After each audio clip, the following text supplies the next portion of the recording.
Lo Scrigno delle Perle è il nuovo programma che avrà appunto un appuntamento settimanale e riguarderà la storia del nostro territorio, ma con delle particolarità.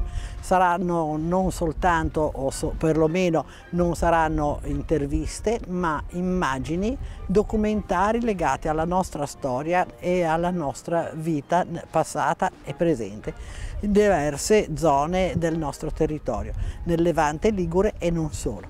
La particolarità è che questa volta questo programma sarà un insieme di quadri, di argomenti diversi, sottolineati appunto da una dicitura, e sarà molto importante la musica. Le immagini saranno accompagnate da una scelta musicale perché ciascuno di noi possa godere della bellezza sia delle immagini, dei nostri posti e anche delle musiche che si adattano all'argomento.